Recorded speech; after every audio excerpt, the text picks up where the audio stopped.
Yang saya hormati Bu Wakil Gubernur Kepulauan Riau, Bu Haja Marlin Agustina.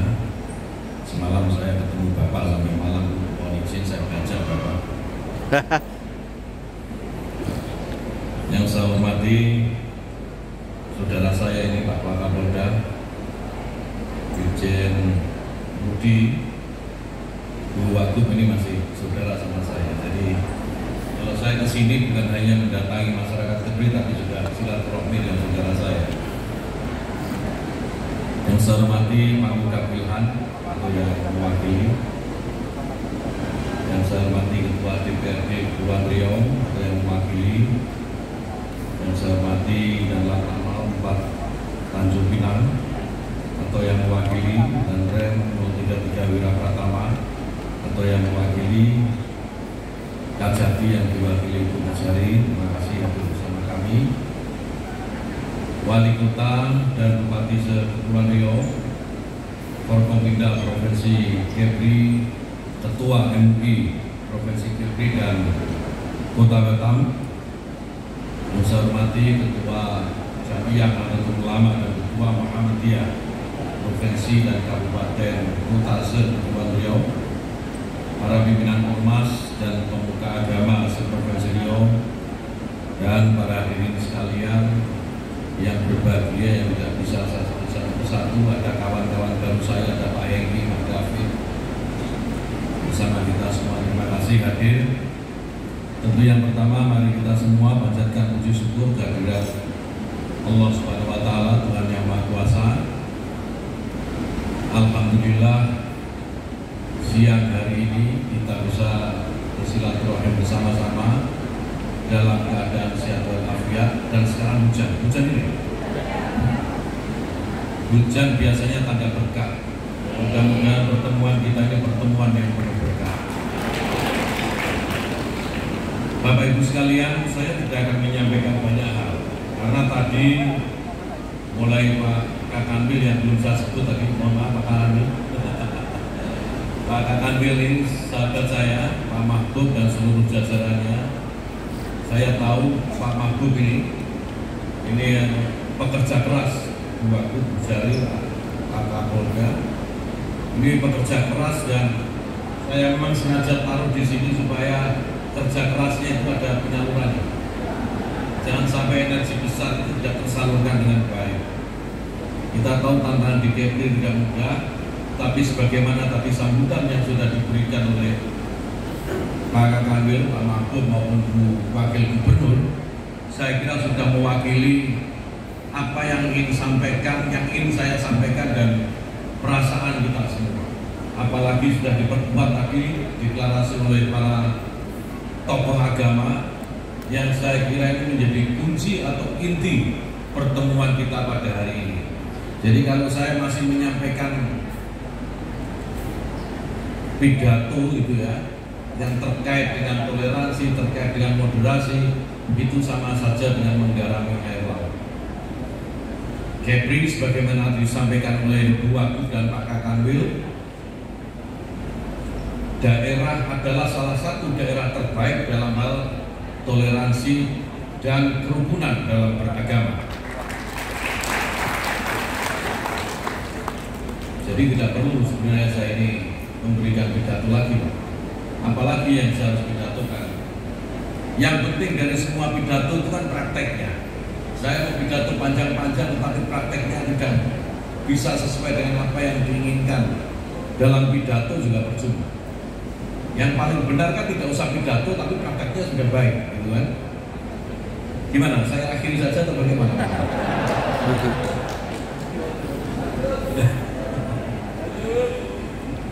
Bapak Ibu sekalian yang saya hormati, saya cintai, saya banggakan. Saya akan menyampaikan sedikit. Ketika saya pertama kali ditugaskan oleh Presiden Jokowi menjadi Menteri Agama, membantu beliau dalam bidang keagamaan, ada rasa yang saya pikirkan waktu itu ya, terus terang saja, mampu atau tidak. Benar nggak saya ini mampu dengan amanat yang sebesar ini, Kementerian Agama. Bapak Ibu sekalian, kita semua tahu berurusan dengan agama, berurusan dengan agama, apalagi mandat untuk mengurusi agama, itu bukan pekerjaan yang mudah. Agama itu ibarat rumput kering. Disalah sedikit saja kita memperlakukan agama, maka agama ini akan menjadi sumber kebakaran yang luar biasa. Tantangannya berat. Dalam episode sejarah bangsa kita pernah memiliki lembaran-lembaran kelam gitu ya, yang melibatkan dengan isu-isu keagamaan. Yang paling akhir Pilpres 2019. Sebelumnya pilihan gubernur DKI Jakarta. Bagaimana kita menyaksikan agama itu dimanipulasi sedemikian rupa sehingga agama itu memberikan kesan yang sangat menakutkan. Orang yang berbeda pilihan, ya, meskipun agamanya sama, itu bisa dengan mudah dikatakan kafir dan bisa dengan mudah difatwakan tidak boleh disolati kalau meninggal. Itu pengalaman masa lalu. Nah, problem-problem seperti ini menjadi salah satu mandat atau tugas yang diberikan oleh Presiden kepada saya sebagai pembantu beliau untuk diatasi. Tentu tidak mudah. Tentu tidak mudah. Tetapi alhamdulillah dengan kesadaran kita semua, kita sekarang menyaksikan. Tadi diumumkan oleh Pak Kakamil dan Bu Wagub, indeks toleransi kita, indeks kerukunan beragama kita naik luar biasa, khususnya di Kepulauan Riau ini. Artinya saya tidak perlu kerja keras kalau sudah begini. Jadi kalau datang ke Batam ya tinggal makan seafood di tempatnya Pak David sama Pak Hendy gitu ya. Jadi nggak perlu kerja keras lagi. Tetapi tentu Bapak Ibu sekalian, indeks itu hanya angka. 76, sekian itu hanya angka. Apakah angka ini mempresentasikan fakta sebenarnya? Bisa iya, bisa tidak. Tapi tentu kita berharap bahwa angka yang baik itu mempresentasikan apa yang ada sebenarnya. Nah, untuk itu Bapak Ibu sekalian, ini para tokoh agama semua hadir di sini. Saya ingin dan berharap agar upaya atau indeks yang sudah baik ini kita semua bekerja untuk mempertahankan. Jangan sampai indeks ini tahun-tahun berikutnya itu bukannya terus naik tapi malah turun. Ini bukan hanya pekerjaan menteri saya kira, tapi lebih utama ya pekerjaan tokoh-tokoh agama. Bagaimana menyadarkan kepada umatnya, bagaimana mendidik umatnya bahwa agama itu seharusnya mempersatukan bukan mencerai-beraikan. Karena itu pesan agama memang begitu. Gak ada satupun agama, apapun agamanya, yang dalam perintah agamanya itu mengajarkan untuk bercerai-berai. Semua agama pasti mengajarkan persatuan meskipun berbeda-beda. Nah ini PR.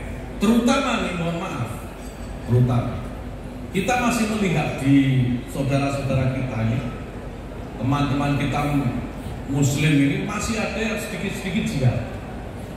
Sedikit-sedikit jihad.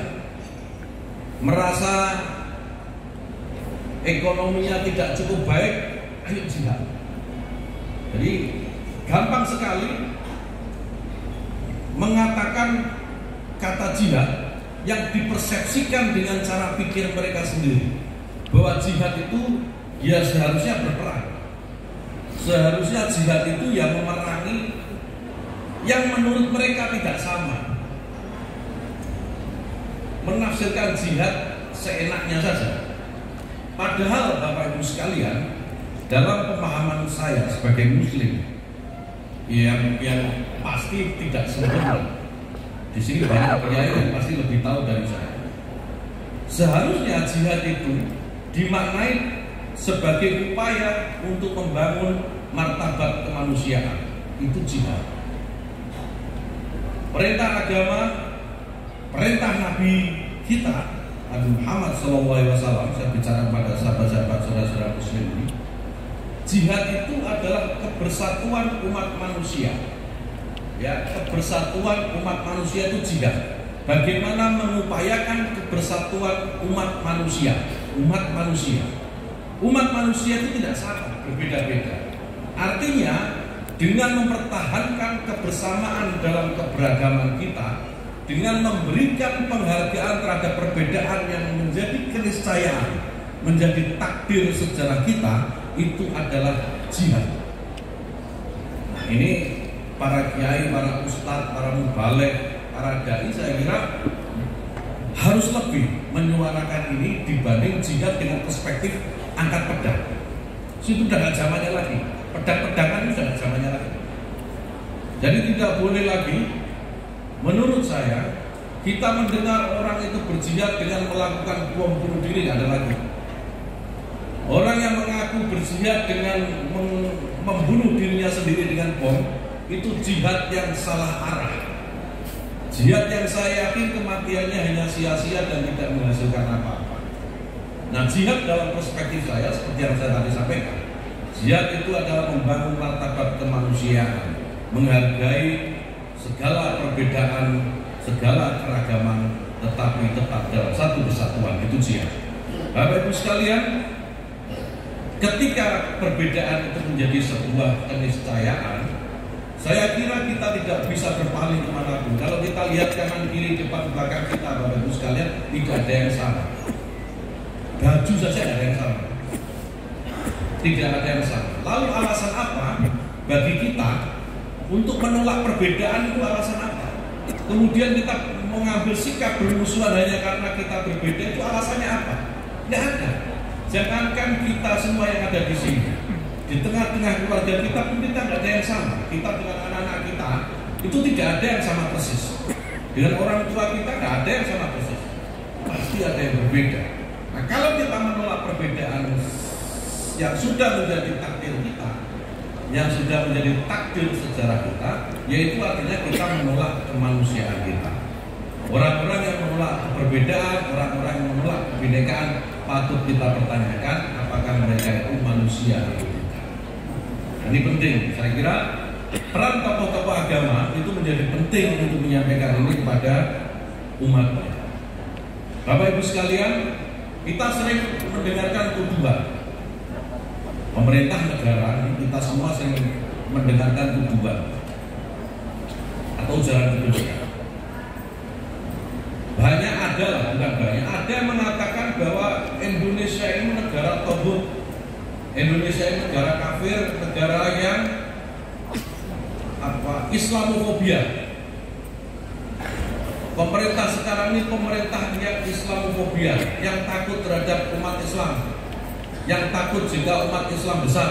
Ada itu ustadz-ustadz yang mengatakan begitu, itu ada. Mubalek dai yang mengatakan begitu, itu ada. Orang-orang yang mengatakan seperti itu ada. Bahwa Indonesia ini takut sama orang Islam. Bapak Ibu sekalian, mana yang menunjukkan pemerintah ini takut kepada umat Islam? Tidak ada. Mulai lahir sampai meninggal semua diurus oleh pemerintah. Rukun Islam itu mulai syahadat sampai haji itu semua diurus sama pemerintah. Mana pemerintah yang Islamofobia ini? Tidak ada. Tadi disampaikan oleh Pak Kanwil itu, bahkan di Kepri yang disampaikan Pak Kanwil itu semua pendidikan agama Islam, Man-IC, Madrasah Sanawiyah. Padahal saya memandatkan kepada seluruh jajaran, termasuk pada Kanwil, pada Kemenang, sampai ke KUA. Kementerian Agama ini harus melayani semua agama, bukan hanya satu agama. Nah, saya minta nanti Pak Kanwil, tadi prestasi sekolah-sekolah Islam sudah baik, sudah bagus. Sekarang didorong sekolah Kristen, sekolah Katolik, Hindu, Buddha, Konghucu, semua didorong juga untuk menjadi lebih baik. Nanti meminta tanah hibah ke Pak Wali Kota, suaminya Bu Wakil Gubernur ini, bukan hanya untuk Man-IC atau Madrasah Sanawiyah, gunakan untuk sekolah Kristen, sekolah Katolik, sekolah Hindu, Buddha, dan Konghucu. Kita besarkan sama-sama pendidikan. Ini bukan tanpa dasar, Bapak Ibu sekalian. Asumsi saya, Jika pendidikan anak-anak kita semakin baik, maka mereka juga akan semakin baik dalam memahami ajaran-ajaran dan perintah-perintah agamanya. Itu cara paling mudah untuk mempertahankan sikap toleran dan kebersamaan di tengah keberagaman. Pendidikan. Nah, nanti kan ada di pembebas agama-agama, didorong bagaimana caranya pendidikan agama di luar agama Islam itu bisa juga semaju pendidikan Islam yang kita miliki. Bapak Ibu sekalian, kembali ke soal Islamofobia.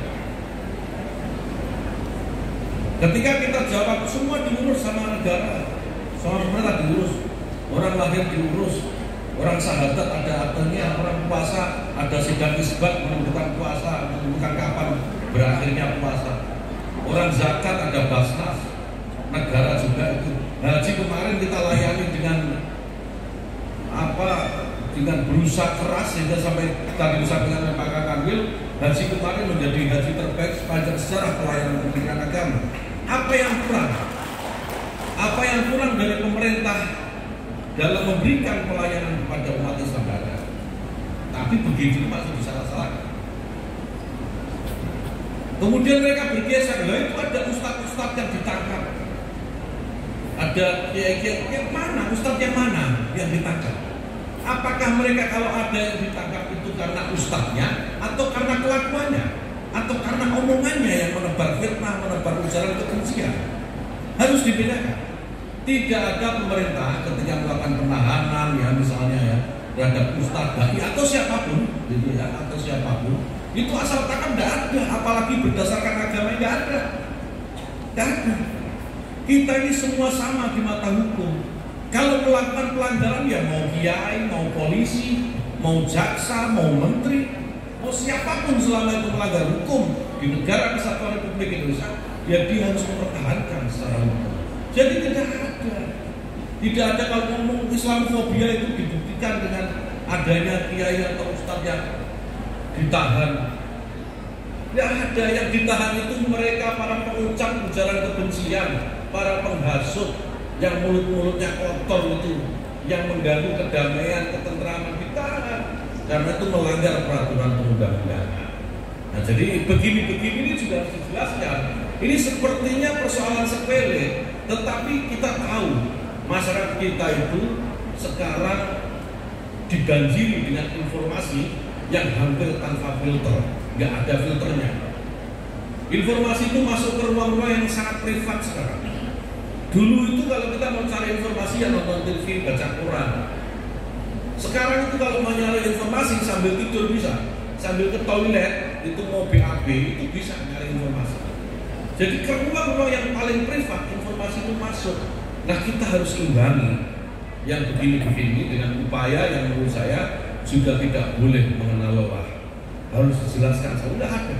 Pemerintah itu tidak ada benci terhadap Islam atau agama tertentu itu tidak ada. Semua dilayani sesuai dengan proporsinya masing-masing. Negara akan bersikap, pemerintah akan bersikap seadil-adilnya dalam memberikan pelayanan kepada seluruh umat beragama. Bapak Ibu sekalian,